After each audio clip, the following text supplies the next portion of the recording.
Hey everybody, welcome to the Meat and Potato Show. I guess like show this time because we're actually live and you get to see our beautiful faces for once. Yeah, now you understand that potato figure, the beard's actually here. And why is it taking a while for it to load up? Oh, because with live streams there's always a delay from what actually gets seen. I could turn off the delay if I really wanted to, but you know, I like to have a little backtrack. Alright, okay. Works so yeah. So nothing's getting missed, so don't worry about that. Oh, alright, so be it. It's gonna be weird. It's very weird. It's looking at me, it's like I'm looking at my past. Is this Inception? Dun dun dun. So, yes, sorry about that. I know, it's a little weird. I know. Yeah, so we've been gone for a hot second. Hope everyone had a good Thanksgiving. We hope you defied the we live in a red state, so we're all good. But for anyone who lived in blue states, hope you all defied the orders of your tyrants and basically said, up yours. But yeah, so I don't know if we want to really talk about what's happened recently, or if we just want to get right into it. I'm down for whatever. Yeah, so to actually talk about that, I'm on a lot of Missouri Reddit and just online groups and in general. I gotta say, it does surprise me how many people are, like, blue? If that makes sense. Hey, dogs. I can believe it. Go lay down. Sorry, we're doing it at my house for once, and I have 4 animals, so... Videos brought to you by Neem and Roros. Yes, Nima and Ronan, and then the 2 cats. You might hear the cats doing stuff. Alrighty, so, anyway, if there was something... Yeah, like I said, if you wanted to just talk about what you were talking about before, or if we just wanted to get right into it, you said there was a lot of blue. Oh, yeah, like, you'd be... Well, I guess it's Reddit, so, like, it's always going to be blue, but, like, I'm on a lot of these groups for, like, St. Louis, St. Charles County, and all of them, and it surprises me so much how blue they are, and how... It's like people from freaking New York just kind of seeped in. Well, it's the internet. I mean, Missouri as a whole itself is kind of red. If you took if you took a trip to the country. I did. I drove through Herman a few months ago, and like I counted, there was like 47 Trump signs on this backcountry road alone. Oh man, just going 4 Trump billboards. There was 1 sign for Biden, and it was a billboard, which they paid for. But yeah, it's actually quite surprising. Mm-hmm. How many people, but like if you actually paid attention to like the voter map, like if you looked at the Associated Press during like voting on November 3rd, like everywhere is all red in Missouri, but then you get 2 blue dots, Columbia/Kansas City area, really, and St. Louis. Oh, it's the colleges. That's right. The colleges, and then also the the urban areas where they're always, like, every state you go to, it's always, the urban areas are going to be blue for some reason. Does urban area also count as the city? Yeah, like, that's what I'm saying, like, the cities. Yeah, so St. Louis County, then. Oh, yeah. Yeah, like, definitely. St. Louis is deep blue. Oh, yes, absolutely. But yeah, such is such. Oh, well, as long as we have those parts of the world in our little backyard of Missouri that exist, I don't think we have much to worry about. Oh yeah, for real.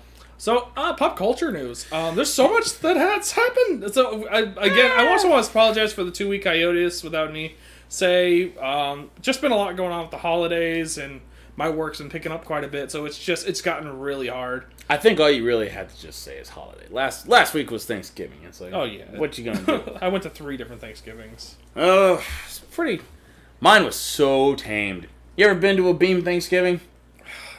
Well, I went to the church Thanksgiving. I don't know if I've been to your family's Thanksgiving. The family Thanksgiving is in the realm between 20 to 40 guests. Oh my. Yeah. So this was the most tamed we'd ever had because we only had like 7. Yeah, it was the family. My brother and his wife, they stayed in Poplar, I think, and my dad had invited some people, but they all kind of ixnayed and just went, nah, not this year, guys. Or for their reasons that are pretty obvious. And then my dad's one customer showed up. One person, it was my dad's customer. So really, really cool guy, very funny guy. But yeah, aside from that, kind of getting into the cultural side of things. So I've done the very best that I can to sum it up. We're gonna Ben Shapiro this. So Harry Styles wears a dress. Candace Owens calls him out, and Noah Cyrus puts in her 2 cents and automatically regrets it. Ellen Page is now Elliot Page, and Spotify is wrapped up for the year in all your genres. So, what was your top genre? Metalcore, which is really no surprise. That doesn't surprise me at all. Although I was a little offended, I was just like, Spotify, it was deathcore. Let's get it right, okay? There is a distinct difference between hardcore, grindcore, post-hardcore, deathcore, metalcore. See, mine, it's not surprising. Earth's core. I've had well, did you see what mine was? I think I shared what mine was. Yes, you did. Yours Otacore. Uh-huh. Yep. It's been the same for like the last 4 years. It's been Otacore. I didn't know it was a thing until I saw the Spotify wrap up. Is it like a combination between like otaku core? Well, that's what I mean. Is like, is it a combination between like, Japanese style singing and musicians, but at the same time, all of a sudden you come across like a No,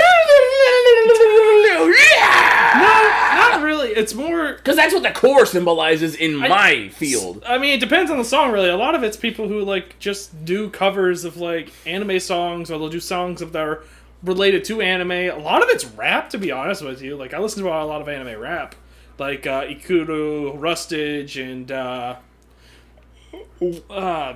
forget what this guy's name is, but he runs a bridge series on 2GS Bootleg.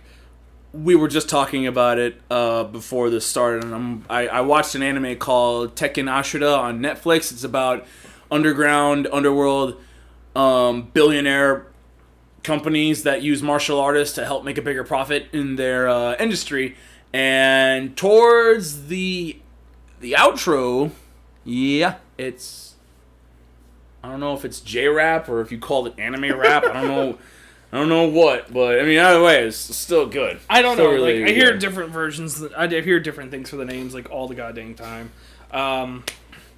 But I will say, whatchamacallit, I mean, it's good music. I love it. Like, no, I don't think a lot of metalheads really understand how good J-metal is. And I mean, here's Baby Metal's so good. Baby Metal. Like, Rob Zombie did a song with them apparently recently. So did Bring Me the Horizon, too. Ooh, and I did not know that. It's really, really good. Like, first off, Bring Me the Horizon's new album, and I swear we'll get into the pop cultural side of things that I mentioned earlier, but Bring Me the Horizon's new album is based off everything that has happened within this year, and they did it so great. It was so great. This was by far, I cannot say it was the best Bring Me the Horizon album.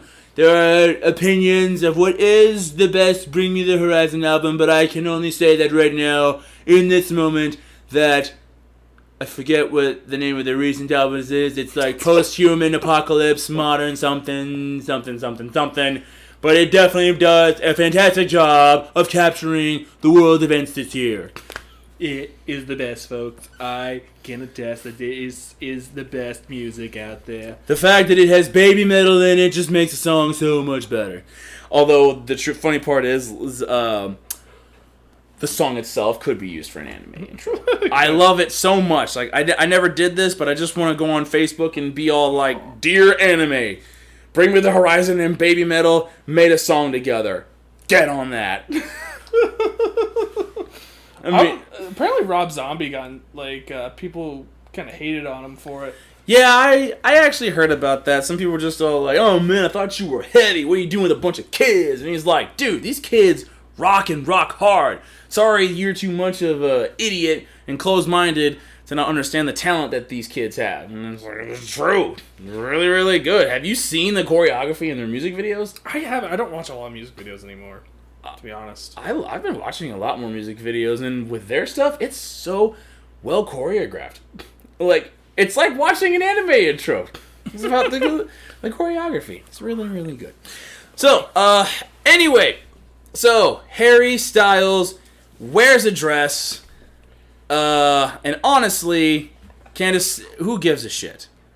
Candace Owen calls him out on it, and I'm still kind of thinking to myself, who gives a shit?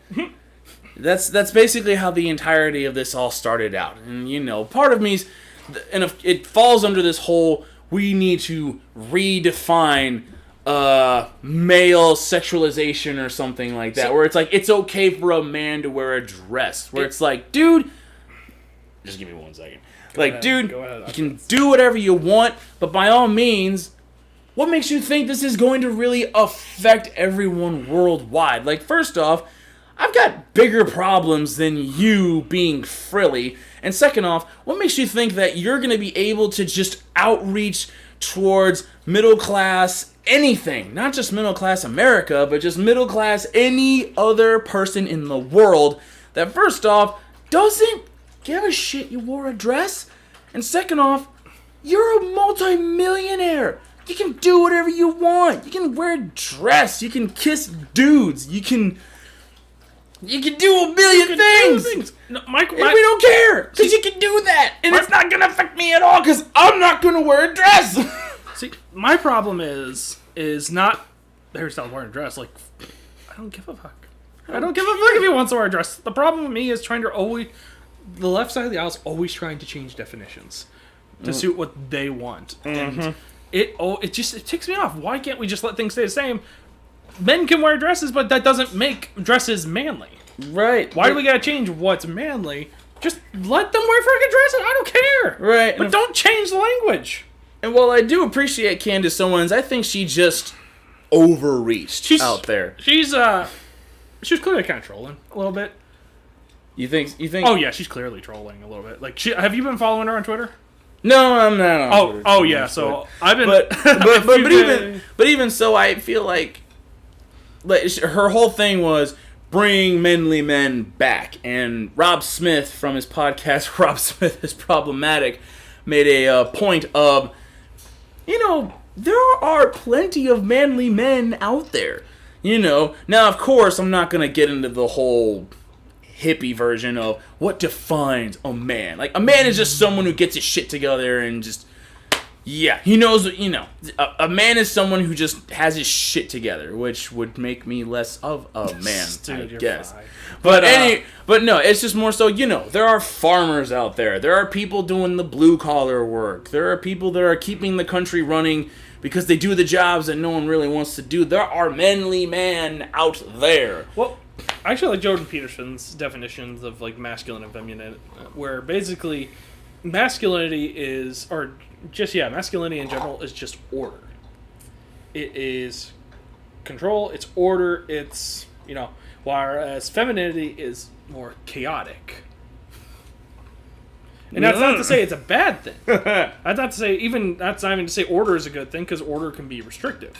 Order can be restrictive, but chaotic can be destructive.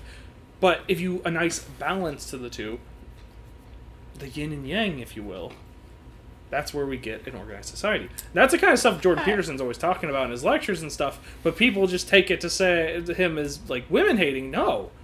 Yeah, there's a balance. It's a balance. I like that. Although, if you see this stuff enough, I can totally see some feminist transgender lady being all like, if masculinity is order, then that would explain the patriarchy. The patriarchy. Gods. but yeah. So, but again, at the end of all that, it's no different than when, I mentioned earlier, I like metalcore music. It's my sort of thing. And one band from the deathcore side of it, I don't like them at all. Is a band by the name of Attila. The frontman couple years ago wore a dress on stage, and he was just trying to do the exact same thing, where it's just all like, look guys, gender norms, and switching them out, and he probably got laughed at by a lot of his fans. I'm sure you've got the Seenie Weenies out there that were just all like, oh, this is so cool, way to go, dude, you're being all progressive and everything. Meanwhile, I don't say anything on Facebook. I just don't, because like I don't want those notifications filling up of like, oh, you're just a hater. Why are you on here if you don't even like it till me? My question is like, that just seems like the most unmetal thing you could do. Like, unless you did it, unless you did it in full makeup and it's like a ripped dress and it's just like, I'm so manly, I even make this dress look manly. This isn't a monomarth. So there's that. But no, he just did it because, oh yeah, guys, I'm here to change the gender norms and everything like that. It's like, again, you're a literal rock star. You can do this. I'll give him this. He's made a lot of good financial decisions in his life. This guy is just, he's living, this is his life right now, and he's doing really good, despite that music is basically kind of dead this year. So, I don't know, music has actually been taken off this year. It's just like music videos and tours and stuff have been just kind of dead. Well, yeah. Music production's been on the rise. Yeah, I'm just so used to the whole concerts, tour, albums, and everything like that, and it's all just gone. Like, and I will not pay a ticket to watch something from my phone. Like, I just will not do that. Dance Gavin Dance has been my top-rated band for the past 3 years. On accident, never realized it, but I guess that's just how much I love them. They've got a big thing going on where it's going to be like a live stream. They're going to be on a bridge. It's going to be really cool. I think it would be awesome if I was actually there in person, but they're going to do it from, like, Zoom or live, whatever. And it's like, get your tickets online. Like, nope. Same thing happened with August Burns Red, and it was just so like, I'm not paying $15 to watch something from my phone. No, that's stupid. No. What is this, fucking pay-per-view? No. I don't even pay for pay-per-view as it is. I just wait till everyone reveals what happens on Facebook at the end of the fights. Exactly. So, but even so, we're really kind of knocking off track here. That actually, but you did just remind me of something else going on in the world. Did you hear that concert venues and event venues might be requiring that you've had the COVID vaccine before they would sell you a ticket? They're talking about like COVID vaccine cards.